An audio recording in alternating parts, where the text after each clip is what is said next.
Salah seorang warga etnis Rohingya ditetapkan sebagai pelaku tindak pidana penyelundupan manusia atau people smuggling. MA usia 35 tahun ditetapkan sebagai tersangka penyelundupan manusia setelah adanya pemeriksaan barang bukti dan keterangan saksi-saksi yang diperiksa. Hingga akhirnya MA ditetapkan sebagai tersangka pada Jumat 15 Desember lalu dan mulai dilakukan penahanan pada Sabtu 16 Desember 2023. Kapolresta Banda Aceh mengatakan, MA berperan sebagai orang yang mengajak dan mengkoordinir warga etnis Rohingya untuk pergi meninggalkan kamp pengungsi Cox's Bazar Bangladesh menuju Indonesia dengan membayar uang senilai 100 hingga 120 ribu taka atau sekitar 14 hingga 16 juta rupiah per orang. MA merupakan bagian dari 137 orang Myanmar yang mendarat di Desa Lamreh, Kecamatan Masjid Raya, Kabupaten Aceh Besar pada Minggu 10 Desember 2023 lalu. Dari tangan tersangka, petugas menyita 2 unit HP dan ditemukan beberapa video bukti transaksi people smuggling yang sedang melakukan transaksi keuangan penyelundupan manusia dengan tumpukan uang di meja. Kapolresta Banda Aceh juga mengatakan bahwa tujuan mereka adalah untuk memperbaiki kehidupan.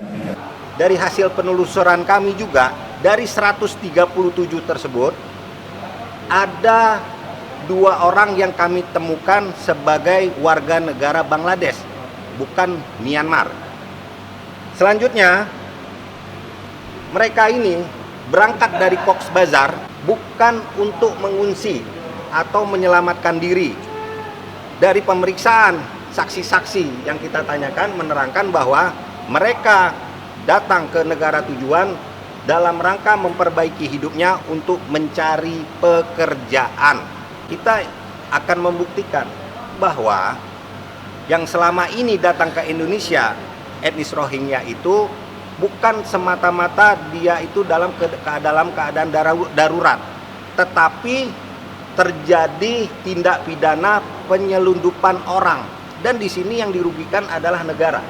Nah, oleh karena itu kita wajib menegakkan hukum ini agar masyarakat tahu bahwa yang selama ini disampaikan kepada masyarakat bahwa mereka dalam keadaan darurat, ternyata ini dimanfaatkan oleh oknum-oknum tertentu untuk mencari keuntungan.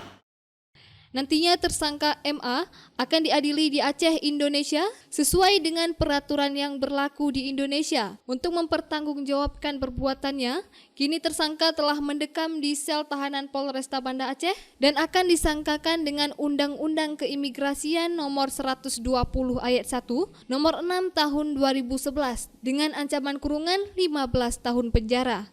Dari Banda Aceh, Lala Nurmala melaporkan untuk Puja TV Aceh.